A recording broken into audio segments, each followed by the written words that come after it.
What do you bring to the table in this marriage, you lazy woman? Lazy, Abby? Okay, let's switch roles then. There are questions that can build a marriage, and some questions can destroy one.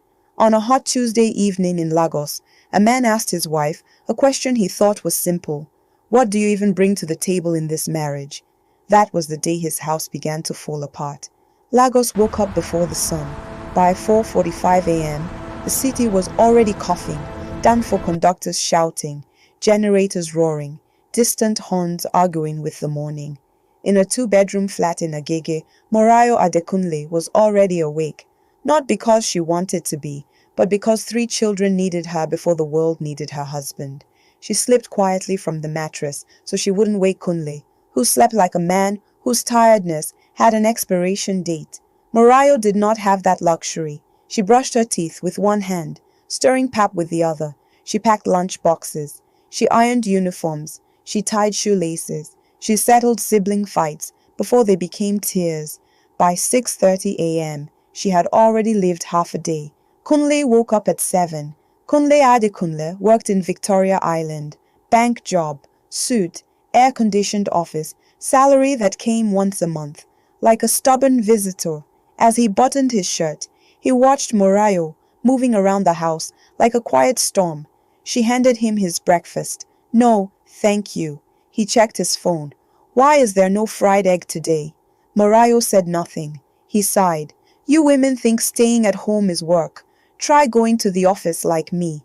That sentence sat in the air, heavy, unchallenged. That evening, Kunle came home angry. Traffic had swallowed his patience. His boss had embarrassed him. Dinner was late by 15 minutes. He dropped his bag. Morayo, sit down. She wiped her hands and sat. He looked at her like a man ready to win an argument he rehearsed in his head. Let me ask you something, he said. What exactly do you bring to the table in this marriage? The room went quiet. Even the children felt it. Morayo blinked once, twice. She didn't shout. She didn't cry. She simply said, Is that what you really think? Kunle shrugged. I go to work. I pay rent. I pay school fees. House chores are your responsibility. That's how marriage is. Morayo nodded slowly. That nod was the beginning of the lesson. What Kunle didn't know was that the table he spoke of was about to be removed completely. The next morning, Morayo woke up at 4:45 a.m. and did nothing. No pap, no ironing, no packed lunch. Kunle woke up confused. Where is my food? Morayo answered calmly. I'm resting. The children stared. Kunle laughed. Resting from what? Morayo said nothing. She bathed the children. She took them to school. She did nothing else. By evening, Kunle's shirt was wrinkled. There was no dinner. The house smelled unfamiliar. Are you mad? He shouted. Do you know how tired I am? Morayo looked at him. Do you? Silence again. That night, Kunle slept hungry. By the 3rd day, the children's uniforms were dirty. Kunle had missed a meeting because he couldn't find clean clothes. The house was upside down. Kunle tried to cook. He burnt the rice. The children cried. He shouted. And for the first time, he noticed how loud the house could be without Morayo holding it together. On the 5th day, Kunle did something that shocked even himself. He tried to do everything Morayo did for just one full day. There is a difference between watching someone work and becoming the work itself. Kunle Adekunle was about to learn that difference the hard way. On the 5th morning, Kunle woke up earlier than usual, not because he had changed, but because the house had become too quiet. No sound of spoons hitting plates, no rustle of uniforms, no soft humming from the kitchen, just silence. He sat up, looked around. Morayo was still sleeping. That annoyed him. He cleared his throat loudly. She didn't move. Kunle muttered to himself, Fine, today I'll show you. He stood up, rolled his shoulders. How hard can it be? Kunle entered the kitchen like a man entering unfamiliar territory. He stared at the stove, the pots, the bags of food stacked neatly. Nothing looked hard. That was the problem. He poured water into a pot, turned on the gas. Too high. The flame jumped. He flinched. Jesus. He remembered pap. He stirred too fast. Lumps formed. He added water. It became soup. The gas hissed. Smoke rose. Kunle coughed at that exact moment. Daddy, a small voice. It was Sola, their first child, 6 years old, hair uncombed, eyes sleepy. Daddy, I'm hungry. Kunle smiled stiffly. Go and brush your teeth. Sola didn't move. Mommy usually... Kunle snapped. I said go. The boy ran off. Kunle stood alone again, already sweating. The pap was too watery. Kunle tasted it, spat it out. Nonsense. He switched plans. Bread and tea. Simple. He boiled water. Forgot about it. The kettle screamed. He rushed back. Water spilled. Burned his hand slightly. Ah!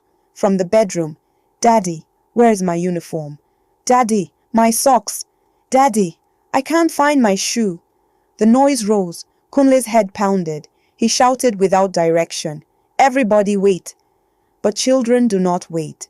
Mariah woke up fully when the shouting started. She sat up, listened.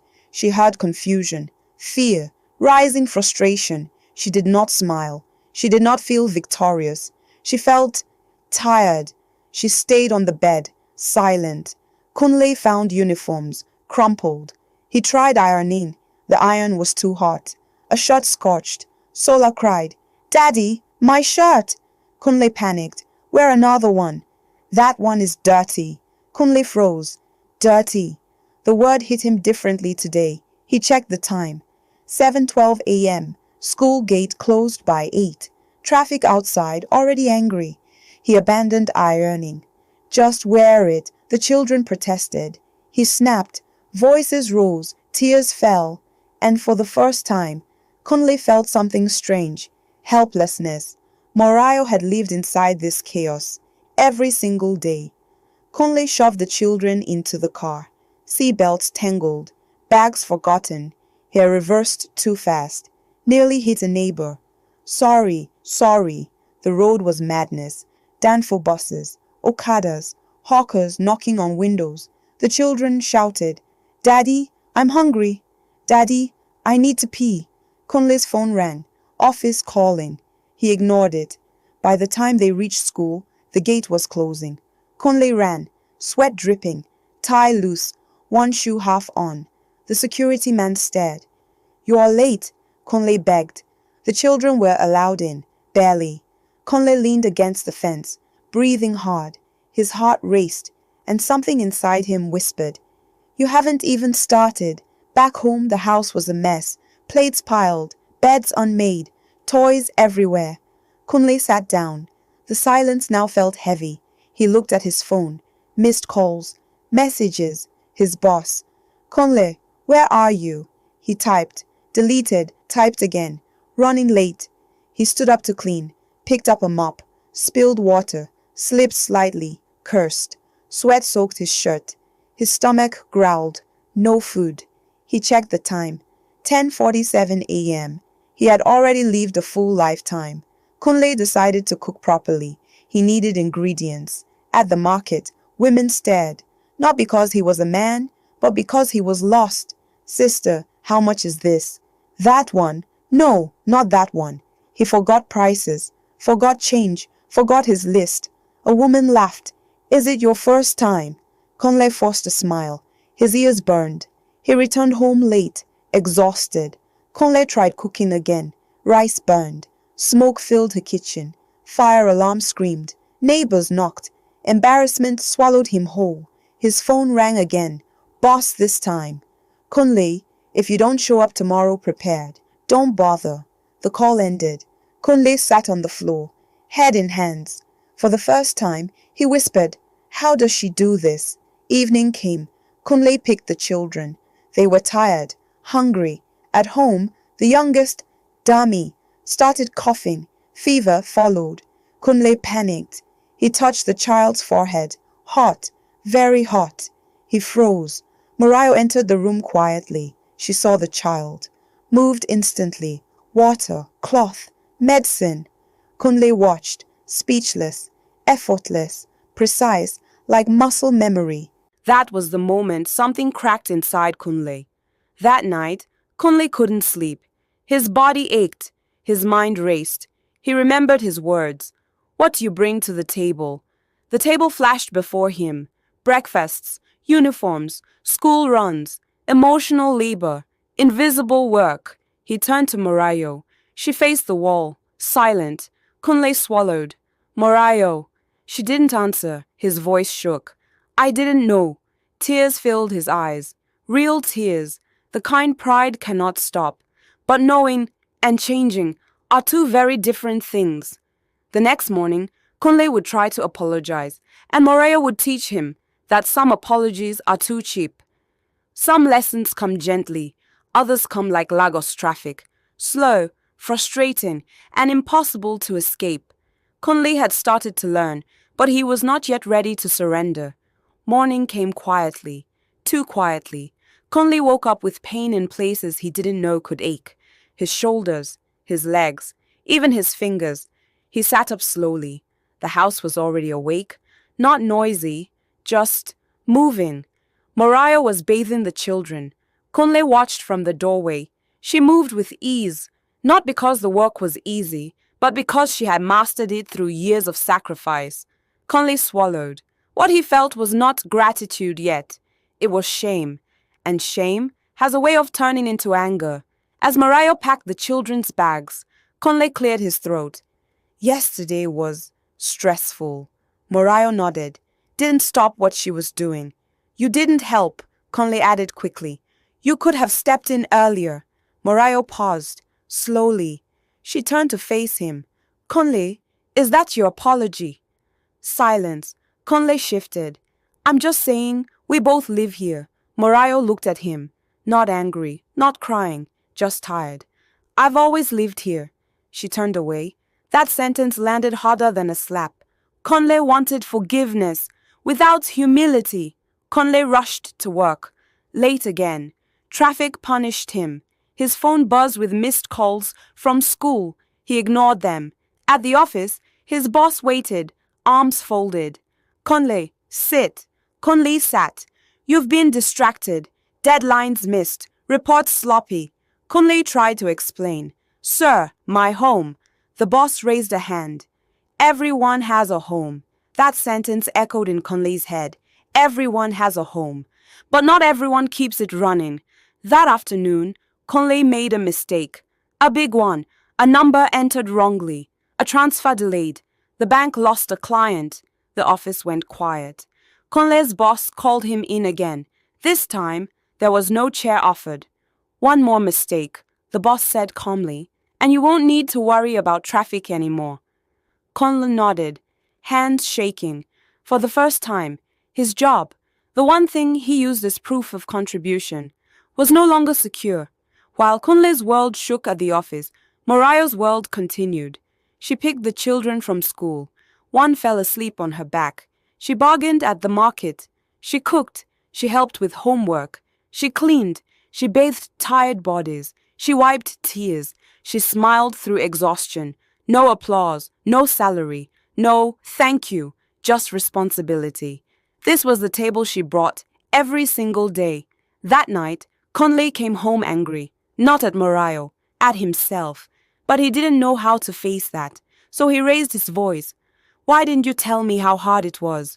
Morayo laughed, a small broken laugh. You never asked. You should have spoken. I was speaking, she replied calmly. You were just louder. Kunle slammed his hand on the table. So what now? You want praise for being a mother? The words hung in the air. The children froze. Morayo's eyes darkened. No, she said quietly. I want partnership. Kunle scoffed. If it's too much, maybe you should get a job and see how real stress feels. The room went cold. Morayo stood up slowly. Her voice did not shake. I had a job, Kunle. He blinked. Before marriage, before children, before I became invisible. Silence. She continued. I gave it up so you could rise.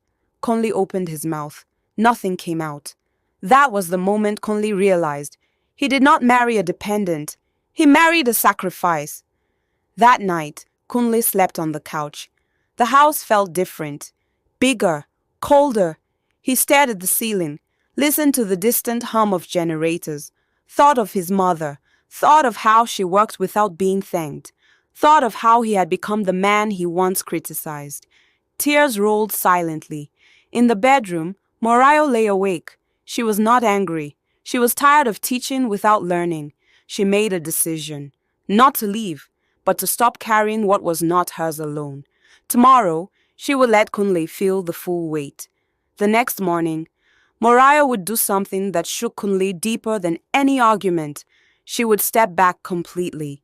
And for the first time, Kunle would face the truth alone.